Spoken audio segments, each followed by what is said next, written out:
Bore da bawb, a chroeso cynnes iawn i'r gwasanaeth. Diolch i chi am ymuno ni eto'r wythnos hon. Mae'n hyfryd i gael eich cwmni chi. Gobeithio gewch chi fendith o gydaddoli â ni y bore yma. Croeso mawr i chi.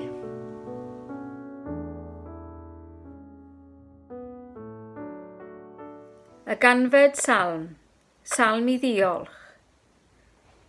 Bloeddiwch mewn gorfoledd i'r arglwydd, yr holl daear. Addolwch yr arglwydd mewn llawenydd. Dewch o'i flaen a chan. Gwefyddwch mae'r arglwydd sydd Dduw. Ef a'n gwnaeth, a'i eiddo ef ydym, ei bobl a defaid ei borfa. Dewch i mewn i'w byrth a diolch, ac i'w gynteddau am awl. Diolchwch iddo, a bendithiwch ei enw. Oherwydd da yw'r arglwydd, y mae ei gariad hyd byth, a'i ffyddlondeb hyd genhedlaeth a chenhedlaeth.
Pan ofynnwyd i grŵp o bobl ifanc rywdro, pinnau o hoffen nhw fod yn gyfoethog, yn dalentog, yn llwyddiannus, yn ddylanwadol neu'n boblogaidd.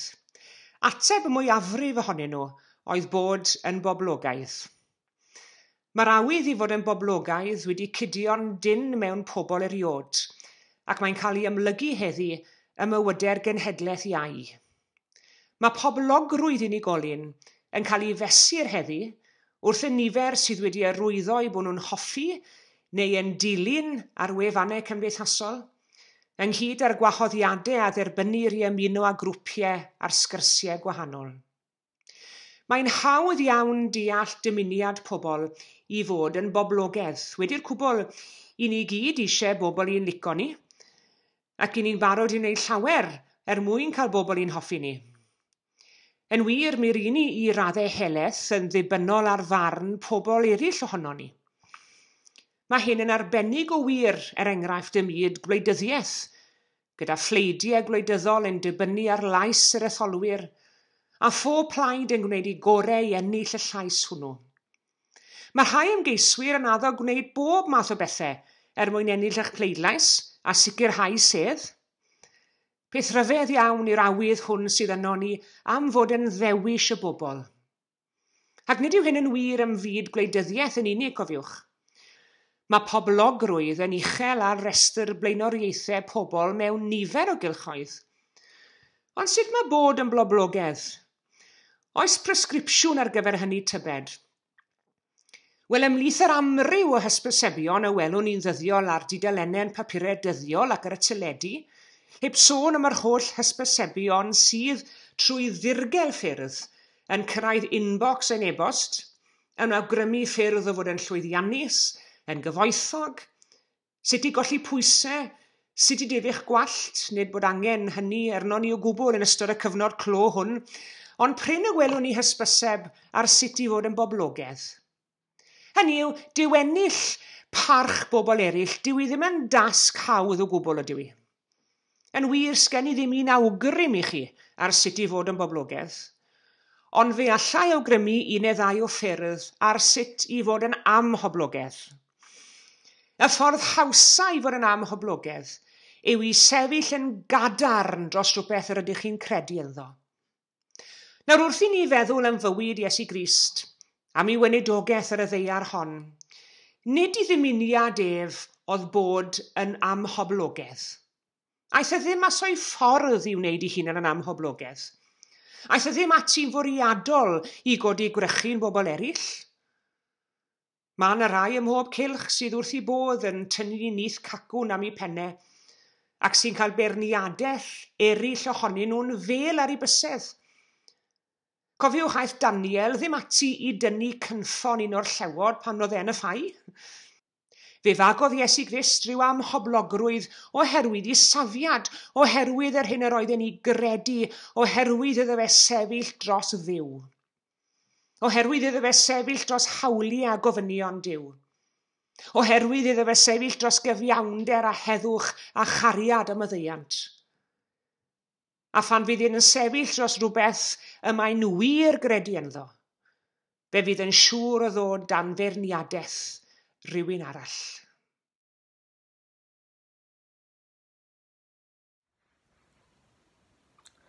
Yr adeg yna, dechreuodd Ioan Fedyddiwr bregethu yn anialwch Jwdea.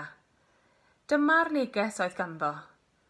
Trowch gefn ar bechod, achos mae'r un efol yn dod i deyrnasu. Roedd dillad Ioan wedi gwneud o flew camel gyda belt lledr am ei ganol, a'i fwyd oedd locustiaid a mêl gwyllt. Roedd pobl o Jerusalem a phob man arall yn Jwdea a Dyffryn Iorddonen yn heidio allan ato. Pan oedden nhw'n cyfaddef eu pechodau, roedden eu bedyddion nhw yn afon Iorddonen. Dyma rai o'r Phariseaid a'r Sadwceaid yn dod i gael eu bedyddio ganddo. Pan welodd Ioan nhw, dywedodd yn blaen wrthyn nhw, dych chi fel nythaid o nadroedd, pwy sydd wedi'ch rhybuddio chi i ddianc rhag y gosb sy'n mynd i ddod? Rhaid i chi ddangos yn y ffordd dych chi'n byw eich bod chi wedi newid go iawn. Dŵr dwi'n ei ddefnyddio i'ch bedyddio chi, fel arwydd eich bod chi'n troi at Dduw. Ond ar fy ôl i, mae un llawer mwy grymus na fi yn dod. Fyddwn ni ddim digon da i fod yn geithwas iddo hyd yn oed, i gario ei sandalau. Bydd hwnnw yn eich bedyddio chi gyda'r ysbryd glân.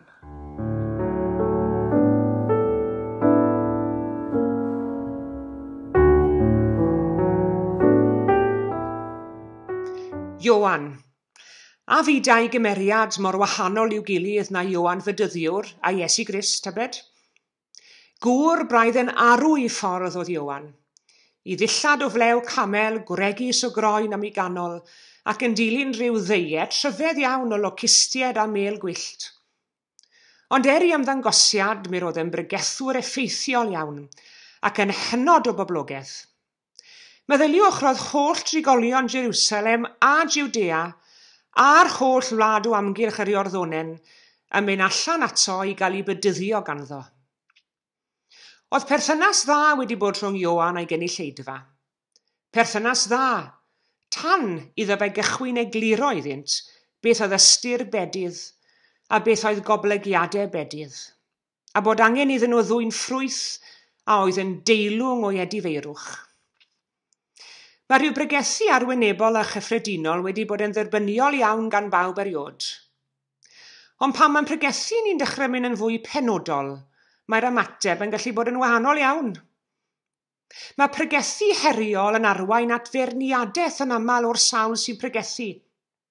tra mewn gwirionedd, yr unig beth a wna'r sawl sy'n traddodi yw sefyll lan dros yr hyn y mae ein ei hun i gredu, a thros hawliau a gofynion Dduw. Mae'n hawdd felly magu am hoblogrwydd wrth bregethu'r gwirionedd. Ac ond i ddigwyddodd yr un peth yn union i Iesu Grist.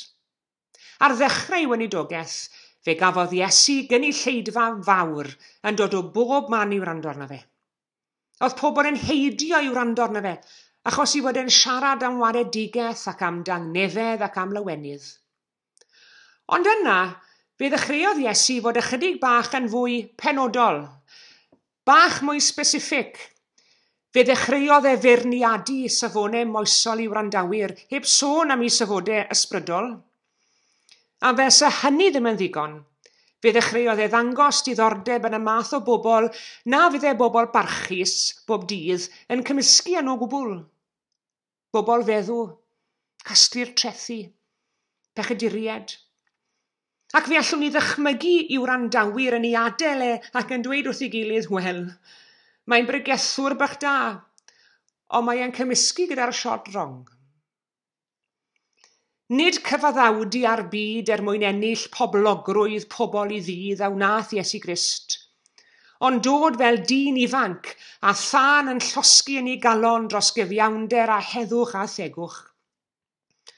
Ac mae sefyll dros yr hyn yr ydych chi'n ei gredu yn medru arwain eraill i weld bai mawr arnoch chi ambell waith. Drwy sefyll i fyny dros rhywbeth hefyd, rhaid sylweddoli na fedrwn ni bob amser fod yn siŵr o deyrngalwch yn ffrindiau chwaith. Gallai'r rheini'n gadael ni lawr yn idd y prawf. Oherwydd natur a chynnwys i bregethu, fe gollodd Iesu i gynulleidfa. Fe gollodd hyd yn oed yr rheini a oedd wedi bod yn agos iawn ato.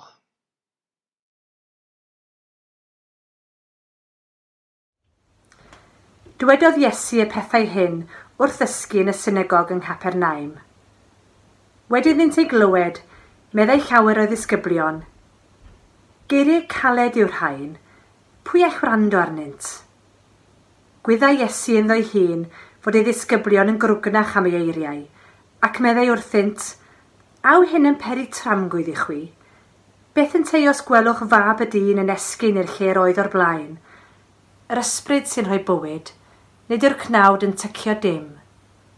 Y mae'r geiriau rwy fi wedi eich llefaru wrthoch yn ysbryd ac yn fywyd. Ac eto mae'r rhai ohonoch sydd heb gredu. Yr oedd Iesu yn wir yn gwybod o'r cychwyn pwy oedd yr rhai oedd heb gredu, a phwy oedd yr un a'i bradychau. Dyma pam meddai y dwedais wrthych na allai neb ddod ata fi heb i'r tad beri iddo wneud hynny. O'r amser hwn, trodd llawer o'i ddisgyblion yn ei holau a pheidio mwyach am mynd o gwmpas gyda gef. Yna gyfynodd Iesu i'r 12. Aed eich chwythau hefyd efallai am angadael? Atebodd Seimon Pedr ef. Arglwydd, at bwy yr awn ni? Y mae geiriau bywyd tragwyddol gen y ti, ac yr ydym ni wedi dod i gredu a gwybod mai ti yw sainc Dduw. Atebodd Iesu hwy, onid be fi a'ch dewisiodd chwi'r 12, ac eto, onid diafol yw un ohonoch. Yno mae Ioan yn dweud, ar ôl hyn, dyma nifer o ddilynwyr yn troi cefn arno ac yn stopo'i ddilyn. A dyna i chi brofiad anymunol i bregethwr yw colli gynulleidfa neu colli ei chynulleidfa. Nid trwy dorri gyflog na chwaith trwy feirniadu y mae'r ffordd orau o darru calon y sawl sy'n ceisio pregethu'r efengil, ond drwy beidio a gwrando arno fe yn erni hi. Oherwydd nid byw ar ei gynulleidfa a wna'r pregethwr, nid byw trwy gynulleidfa chwaith, ond byw yw gynulleidfa neu yw chynulleidfa. Ac os na fydd ganddo ef neu ganddi hi gynulleidfa i fyw iddi, beth sydd ar ôl felly? A dyma Iesu a fi'n pregethu i'r miloedd yn cael ei adael a chynulleidfa o 12 yn unig, cofiwch. Yr rhai y benododd, yr rhai a ddath yn ffrindiau agos â nhw. A dyma fe'n gofyn iddyn nhw, Dydy chi ddim am adael hefyd, ydych chi? Mae Iesu fel petai yn trial dweud wrth y deuddeg na fedrai beidio sefyll dros yr hyn mae'n ei gredu'n unig mwyn diogelu cyfeillgarwch nhw. Ond arglwydd, medde Pedr, at bwy yr awn ni. Mae beth rwyt ti'n ei ddweud yn arwain i fywyd tragwyddol. Dyn ni wedi dod i gredu, a dyn ni'n gwybod mai ti yw un sanctaidd Dduw. Geiriau ardderchog. Ond fe fethodd y deuddeg a dal y straen o'i ddilyn bob cam. Un ohonyn nhw oedd Judas. Mae clywed i enw fe'n unig yn ddigon i beri dychryn i ni. Un arall oedd Pedr. Ie, Pedr o bawb. Fe wadodd i fod wedi bod gyda Iesu a'i fod yn ei nabod o gwbl. Ac ar unwaith fe ganodd y ceiliog, a chofiodd Pedr fod Iesu wedi dweud cyn i'r ceiliog ganu fe'n gwedi deirgwaith. Ac aeth Pedr allan ac wylo'n chwerw. Mae rhaid bod Judas wedi teimlo'i frad yn ddyfnach nag y teimlodd Pedr i wadiad e. Wylo wnaeth Pedr, crogi hun wnaeth Judas. Ac nid Judas a Pedr oedd yr unig rai oedd yn eog o adael Iesu. Pam gafodd ei arestio yng ngardd Getsemane, mae'r hanes yn adrodd, a gadawodd y disgyblion ef bob un a ffoi. A beth am Thomas? A ddywedodd pam geisiodd y disgyblion ddarbwyllo Iesu rhag mynd i Fethania pan fu farw Lazarus, gadewch i ninne hefyd farw gydag e. Ioan a Iago, meibion y daran, Andreas, anwyl ffyddlon a dibynadwy, gadawson nhw fe bob un a ffoi. Wedi'r disgyblion a dennill i hyder, ac wedi iddyn nhw fentro pethau mawr dros Iesu, dyma nhw'n penderfynu troi cefnau ar Iesu, ar yr union adeg pan oedd eisiau ffrindiau arno fe.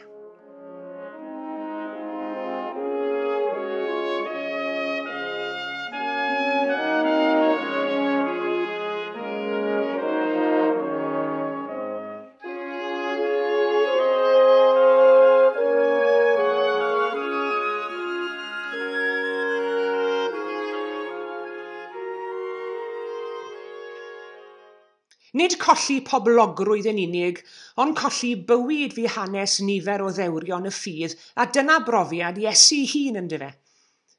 Ac i ni heddi, fe all cofleidio ar gyhoeddiadau a bod yn ffyddlon i'n argyhoeddiadau, gallai fod yn anodd iawn ar adegau. Nid profiad hawdd bob amser yw bod ymlith y lleiafrif. Os i ni moyn bod yn boblogaidd, nid trwy ymuno â rhengoedd canlynwyr Crist y mae bod felly. Nid ennill cymeradwyaeth y byd yw'r cymhelliad neu'r ysgogiad i'r Cristion weithredu, ond bod yn ffyddlon i Grist a groesoeliwyd gan y byd. I'r ffyddlondeb hwnnw yr ydyn ni'n cael ein galw heddi. Ac nid oes galwad uwch na'r alwad i ddilyn Iesu. I fod yn brentis wrth draed yr athro mawr, ac i gofleidio'r bywyd sydd ganddo i'w gynnig i ni. I osod ein ffydd a'n hymddiriedeth ynddo. I fyw yn ei gwmni mwyn dysgu oddi wrtho. Dydy hynny ddim yn golygu i dilyn cwrs dros y we, ond presenoldeb real mewn bywyd. Ac i ufuddhau iddo, drwy ymddiried yn ei eiriau a'i arweiniad, ac i ddilyn ei ffordd. Ffordd cariad a thrigaredd, ffordd cyfiawnder a thangnefedd, ffordd maddeiant a chymod, bod hynny'n gallu enni'n beirniadaeth eraill ohono ni ar adegau. Nad yw'r bererindod Gristnogol ddim o amser yn hawdd. Pwy a ddawodd y byddai'n hawdd, gwedwch? Ond gwyddom i sicrwydd wedi Iesu wedi addo bod ar y daith yn ein harwen, ac yn ein nerthu, ac yn ein gwroli. Pe bai Iesu'n ein gwachodd i ddod yn ffrind iddo fe drwy dudalen Facebook bywyd heddi. Gallen ni dderbyn ei wahoddiad a gwasgu'r botwm hoffi yn llawn hyder ffydd. Ac awn gwmni arglwydd a fyddai'n cerdded gyda ni yn ein bywydau ac yn ein gwroli a nerthu, gweithaf beirniadaeth rai ohono ni.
Ein tad, diolch dy fod trwy dy fab Iesu yn galw disgyblion ym mhob oes, eu galw I fod yn bobl I ti, ac yn dystion I Iesu Grist. Arwain ni ymateb I dy alwad heddi, nid rhan o'r ffordd, ond I ddiwedd y daith, nid yn achlysurol, ond bob amser. Arwain ni I dy ddilyn di, a rho ni I ni ddewlder I ymwrthod a phoblogrwydd a llwyddiant. A grym ac awdurdod I y byd. Cofiwn am rhai sy'n tystio I Iesu heddi, y cyhoeddi'r gair mewn mannau lle nad oes croeso iddo, yn tystio I werthoedd Crist yn wyneb materoliaeth y gwledydd cyfoethol, yn ymdrechu dros gyfiawnder a chymod yn wyneb rhyfel a thrais, yn gweithio'n dawel a diffwdan mewn llawer man digalon yng Nghymru. Arwain ni at y gwan a'r llesg, y digyfaill ar unig, y trallodus a'r trist, y tlawd a'r newynog, y caeth a'r rhaid yn orthrwm, ac I estyn cymorth a chysur i'r byd yn enw Iesu. Arwain ni I dystio'n ffyddron i'r gwir, y cyfiawn a'r pyr, fel na fydd cywilydd arnon am byth o efengyl Crist a'i gariad. Arglwydd, gweddiwn yn ostynedig am y pethau hyn, nid mwyn ein hunan yn unig, ond i'n cymhwyso ar gyfer dy waith yn y byd. Cyflwynon ein hunan, ein gilydd a'n gweddiau gan ofyn I ti ein defnyddio I gyflawni dy ewyllus ac I estyn dy deyrnas. Cyflwynon y weddi hon yn enw Iesu Grist, a'n dysgodd I weddio gweddi arbennig arall gyda'n gilydd, drwy dweud, ein tad, yr hwn wyt yn y nefoedd, sancteiddau dy enw, deled y deyrnas, gweled dy ewyllus, megis yn y nef, felly ar y daear hefyd, dyroi ni heddiw ein bara benyddiol, a maddau ni ein dyledion, fel am y ddeo ninnau ein dyledwyr, ac nac arwain ni I brofedigaeth, eith i'r gwared ni rhag drwg, cynnes eiddo ti'r deyrnas, a'r nerth, a'r gygoniad, yn oes oesoedd. Amen.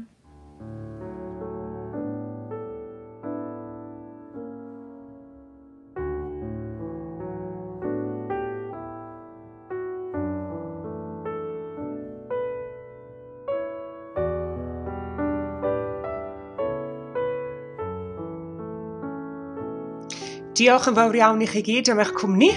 Tan y sil nesaf, cadwch yn ddiogel ac yn iach. Pob bendith a da bo chi gyd.